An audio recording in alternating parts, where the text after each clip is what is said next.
you tired of living on autopilot? Are you ready to start embracing your one precious life? Welcome to the Wake Up to Your Life podcast. I'm your host, Colleen Odegaard.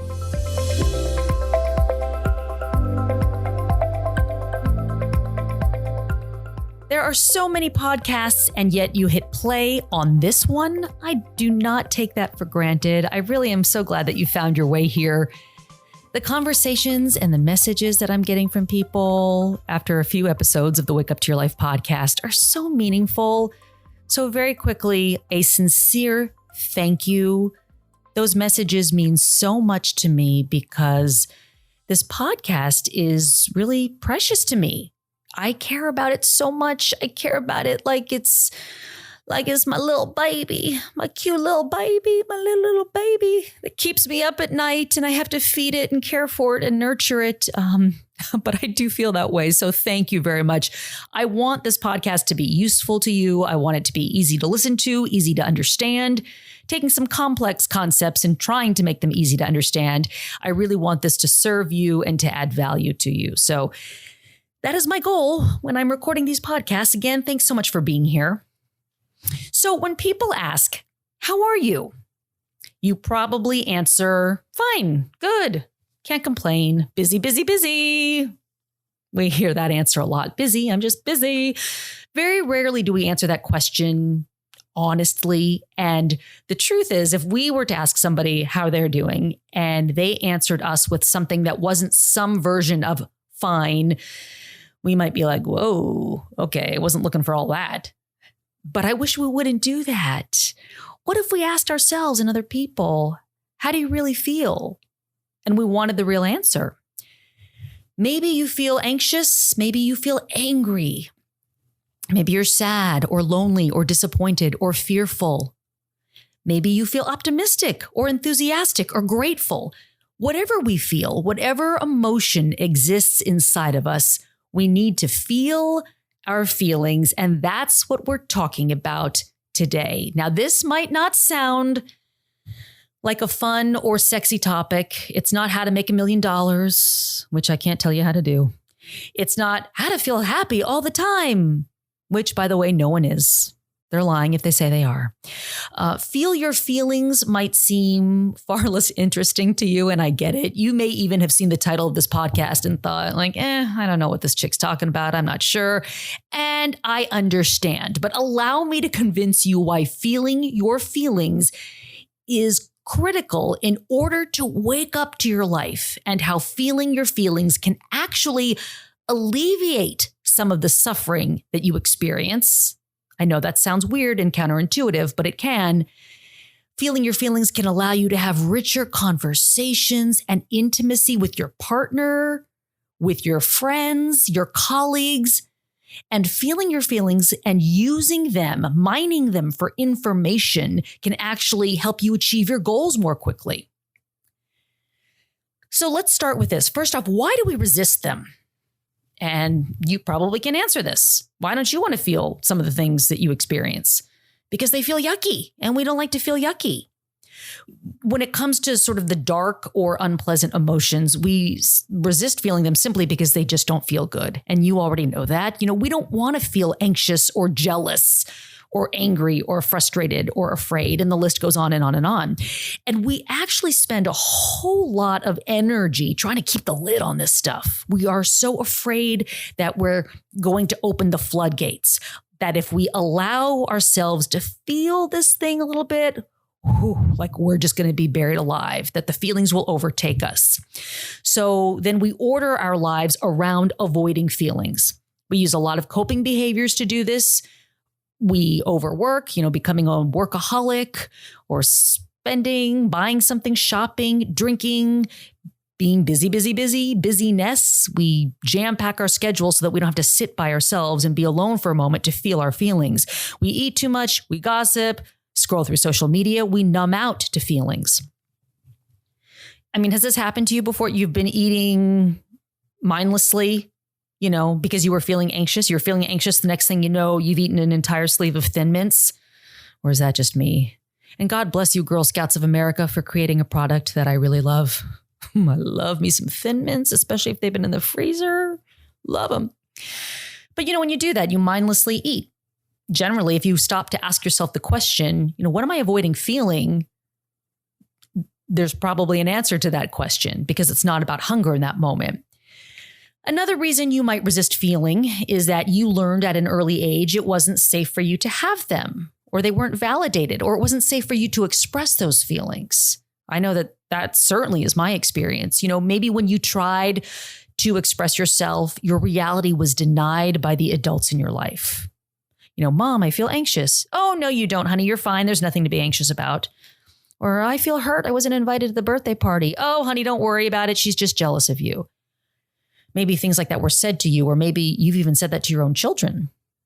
I've said things like that to my kids. What happens in our adult life? Maybe you tell your partner, hey, when you don't text me to tell me you're going to be late, I feel stressed out, or I feel dismissed or disregarded. And if your partner responds by saying, well, you shouldn't feel that way because that's not what I was doing. And that's not what I was doing. You shouldn't feel like that. Those are ways in which we get messages that we are wrong to feel what we feel. When we're not, by the way, but we get messaging that we're wrong to feel what we feel. And also we live in a culture that says, guys, you got to be tough. You don't cry. Girls don't get angry. Be sweet. You're weak if you feel afraid. Most of us were never taught any skills around dealing with emotions because mom and dad didn't know how. But here's the thing about our emotions. They carry data. They carry information. They help us to get in touch with what's going on inside of us. And the reason I'm going to use a word here that I'm going to have to teach you. It's a made-up word. Prahlins. It's prahlins to avoid emotions. I'm going to digress from our feeling talk for just a second to define the word prahlins. I figure now's as good a time as any for me to tell you what this word is. I've been looking for a way to introduce this word to you and it never seems right. So I'm just going to go for it now. So we're going to pop out of the show for just a second to let me explain to you the word prahlins. It's spelled P-R-O-L-L-I-N-S, prahlins. It's a made-up word that me and some girlfriends made up about 27 years ago.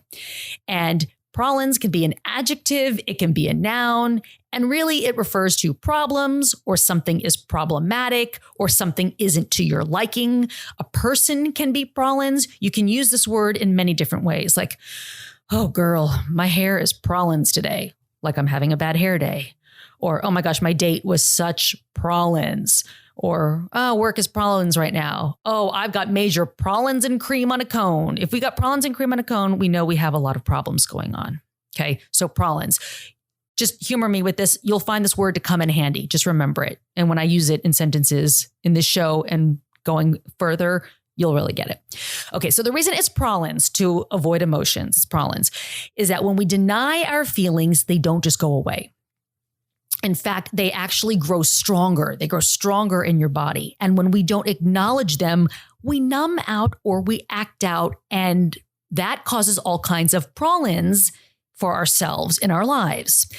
So numbing out, like I said, eating the Thin Mints, right? Or acting out. When you yell at your kids, when you yell at your spouse, you snap at someone at work, you flip someone off on the road, you're short with a store clerk. And I've done all these things. And I know you don't believe me because you're like, oh, Colleen, you seem so sweet. No, I'm not. This is why I need Jesus, you guys, because on my own, I am not sweet. I can be a real asshole when I'm not being mindful of my emotions. That's the truth. It's the truth. Just believe me. So you can't heal what you don't feel. You can't heal what you don't feel, and either you feel your pain or you live your pain. So if we don't feel our emotions, we cause more prahlins for ourselves by that numbing out, checking out, and we cheat ourselves out of life experiences. And we don't want to run around acting out and lashing out and treating ourselves and the people around us poorly, do we? No, we don't. So what can we do? What's the alternative instead of numbing out or acting out? We can feel. And I'm getting much better at this. I used to think that I felt everything, that I was a good feeler of my feelings because I often felt emotional. But really, I was just a reactive person. I wasn't necessarily feeling my feelings. I was just blowing up all over the place. I wasn't mindful of my emotions and allowing them to inform me about what I needed or wanted. When you are mindful, You can choose how you want to respond to something instead of just reacting to it. So how do we do this? I want to share the work of Oren J. Sofer. I like this guideline he's coming up with. And Oren J. Sofer is a teacher on communication, meditation. He's the author of a book called Say What You Mean. And I discovered him for the first time on the 10% Happier app, which I pay $100 for that subscription. It's an annual subscription and it's worth every penny. It's fantastic. That was created by Dan Harris from ABC News. He wrote a book years ago called 10% Happier. Now he has the app and it's so good. It's about mindfulness and meditations on there. There are talks on there. And that's how I discovered Oren J. Sofer. So this is where I got this information right here. He teaches something he calls the ABCs of emotions. The ABCs: awareness, balance, curiosity and care, support. So let's start with A, awareness. Any mindfulness practice teaches us awareness. Ask yourself, how am I feeling? If you're hooked by an emotion, how am I feeling? What's going on for me? Then name it. Call it what it is. I'm feeling excited. Oh, I'm feeling jealous. I'm feeling lonely. I'm feeling afraid. Naming it helps. And it's interesting because I notice when I'm working with someone and I ask how they feel, often they don't know or they can't seem to find the right words. So you can go to Google and Google a list of feeling words. Putting language to what you feel helps. So naming it. In meditation, they call it noting. You note what's coming up for you and then accept it. Allow it to be there. So, for example, what I do, if I get hooked on something, there's something's happening here, there's something happening here. I go, okay, what is happening? What is going on? What is this? Oh, this is anxiety. I'm familiar with this feeling. I've felt this before. And then I say, this might sound weirdo to you, but I say, oh, hi, anxiety. I see you there. I see you. So I just accept it. Make space for it, allow it to be there. I used to run from it, run. I just do anything not to feel it. Think of the Thin Mints. That's what I would do. But that doesn't work. So now I turn and I face it head on. I open to it. And it seems counterintuitive, but it actually helps to release some of the power that it has over you. B, balance. So A was awareness, B is balance. Balance, says Oren J. Sofer, is getting to the place where you're not avoiding feeling an emotion, but you're also not getting caught up and overwhelmed or over-identifying with the emotion. I threw in over-identifying. That's my word. I like that word for some reason. It reminds me, don't over-identify with this emotion. Doing so isn't helpful either. So again, it's more of the acceptance piece. All right, I'll just feel this. I'll allow for it to be here. Don't try to make it go away. And then he says, ask yourself, how am I relating to this emotion or experience? Here's an example. I will always try to give you examples from my own life. I find them to be helpful when I'm learning. My husband and I recently had an interaction that left me feeling hurt. We didn't see eye to eye on something and I felt hurt. And the truth is, I don't like to feel hurt. So I normally, if something happened that didn't go the way that I wanted to with my husband, I would probably just ignore it and plow through it and hold a grudge. Because, hi, that's healthy for your relationship to hold grudges. Yay. Not. But I'd probably just ignore it, plow through, be pissed off. I might fight, get self-righteous. So instead, I thought, what is going on for me? I feel hurt. I feel mad. That's that awareness piece. Now, the balance portion. How do I really feel about this? How am I relating to my feelings of being hurt? And I think, what was really behind that was the feeling of being lonely in that moment, feeling unseen by my husband. And so doing that sort of informs me that, we need some time for connection. I'm feeling unseen. Maybe we can set up a date night. I hope that makes sense. In my brain, it all makes sense. It's beautiful and helpful in my brain, and I'm not sure that I'm executing it right. So I hope that you're tracking with me. Stick with me here, okay? We're coming down to the end here. Just stick with me. So if you feel enveloped by an emotion, you're hooked, you're all wonky, you're way too much in it, it is generally not helpful. Oren J. Sofer says that part of balance is recognizing we're at our limit and then pulling back. So if you're having, for example, a heated conversation with someone and it's becoming unproductive, take a break, do something else. It's not going anywhere. Just take a break, take a walk, listen to your favorite music. When an emotion is too overwhelming, we need to do something to bring us back into balance, is what he says. And that makes a lot of sense. And I like how he says this. There's a difference between accepting an emotion and buying into it. It's not about resisting our emotions, but also not getting lost in them. He says that over time, the more we pay attention to our emotional life, the intensity and frequency of really difficult emotions can go down, and we're able to move through the difficult emotions that do occur with more grace. That makes sense, doesn't it? That really lands for me.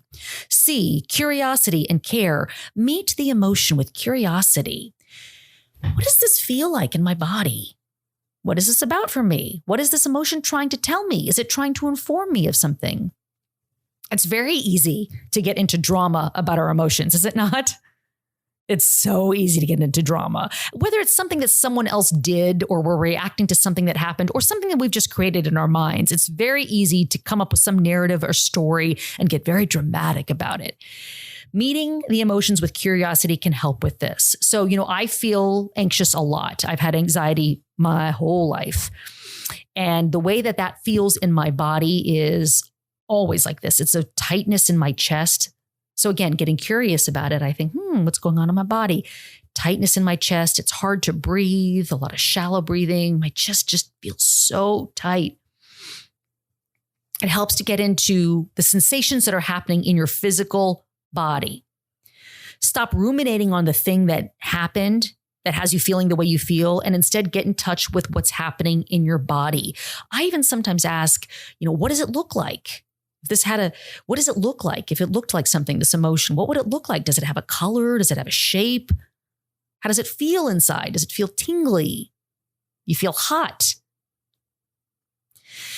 Curiosity and care helps you to really slow down in the moment. It creates space between you and the event, the thing that someone said or did, so that you can respond instead of instantly reacting and saying something that is going to make your life harder or bring you more problems.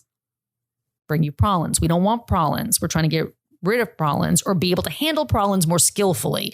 So, when we speak in anger in the heat of the moment, we'll say some crappy things that we can't take back. So that's why we want to create that space and not be so reactive. We want to respond. So what this does, the curiosity and care, is allow you to feel the emotion and then let it pass through. When you are angry or sad or a really strong emotion, it's easy to believe or to think that you're going to feel this way forever. And you won't. And you already know this. Have you ever felt one single way all of the time? Oren J. Sofer, please go look him up. I subscribe to his newsletter and I really like it. But he says to think of emotions, I love this, think of emotions like the weather. It's just a storm system going through. It's going to pass. It's going to pass. I'm not saying that you're just letting everything go. I think sometimes people think, well, then I'm a doormat if I'm just letting go of stuff, and particularly angry emotions. Let's say your boss is the worst and you're so mad because your boss said something to you that's got you really keyed up and really pissed off. I'm not saying that you necessarily have to let it go, but if you are feeling angry, again, emotions inform us of things that are going on inside. It may be an indication that you need to set a boundary with your boss or that you need to have a difficult conversation, but you can't get to that if you're so keyed up, which is why we strive for balance in our emotions. Golly, I so hope I'm making sense. I'm making sense to myself. I hope I'm making sense to you. Okay, lastly, the S, ABCs. Support. S is for support. I find a lot of support in the Bible. It is a really good book. They don't call it the good book for nothing. I am a person of faith. I find that often in scripture, and sometimes I don't, kind of depends on my space, but I often find a lot of support there. It is having friends who can listen to you without judgment or agenda, and where it is safe to explore your emotions and to share how it is that you're feeling and not have them try to talk you out of it so quickly. And it's doing this to yourself and for yourself. It is becoming a good friend to yourself. And let me just say that as I approach my 50th birthday, this is what I love about getting older. I have really learned, not that I'm old, but getting older. I have learned how to be more tender with myself. And it is so lovely. It's so lovely when you can be tender with yourself and be your own friend and cultivate that inner strength within yourself to practice these skills, practice these tools so that in the heat of the moment, you've got a place to go. Mindfulness is really important. So again, awareness, it's naming the emotions. Be balanced. Don't ignore, but don't let them drive the bus either. Don't ignore the emotions, but don't let them drive the bus. Create space to let the emotions be there and to feel them. Curiosity and care. Ask yourself, what is this here to teach me? And support. Get support from safe friends or from yourself. Cultivate gratitude and trust and strength within yourself. Also, if you are willing to experience any emotion at all, any emotion or feeling, you are more likely to take some risks with your life, which is a good thing. And I'm talking about the kind of risks that you want to take. You know, there's like stupid risks that you probably shouldn't take, and you know that. But I'm talking the kind of risk that you think about, and you kind of want to do it, but you're scared. The kind of risks that make you feel alive. So, you know what I mean by that? Maybe you feel fear about getting a new job or asking someone on a date. Maybe you're fearing rejection, or you're feeling embarrassed if your business venture doesn't work out, or if you submit your manuscript and no one wants it. But if you can recognize that one of the things that you're afraid of is simply a feeling, it's just a feeling, like you're afraid of feeling rejection or embarrassment, then you can say to yourself, well, wait a minute. You know, I've got some emotional skills, y'all. I've got some emotional skills. I've got skills. I know how to make space for feelings. I know how to feel them. I have felt those things before. I have felt rejected before. I felt embarrassed before. And what happened? Did it feel bad? Yeah, it didn't feel great. It was unpleasant. But guess what? The earth is still spinning. I'm still here. I'm still standing. I can feel that again. So going for your goals and pursuing your dreams, or anything, no matter how big or small these goals or dreams are, will cause you to feel some unpleasant emotions because it's hard. That's why we're on autopilot and sleepwalking in our lives, because it's hard to push ourselves. You're going to have to put yourself out there in ways that will be uncomfortable. You will face fear and self-doubt and rejection and disappointment and anxiety and nervousness and that panicky, icky feeling. But if you develop the skills to allow for these feelings, you can go for it because you know, hey, I can handle that. I can handle that. I believe in your ability to do this work. I believe in you. So feel your feelings. Feel all the feels, all the feely feels. Feel them all. Okay? You're going to be okay.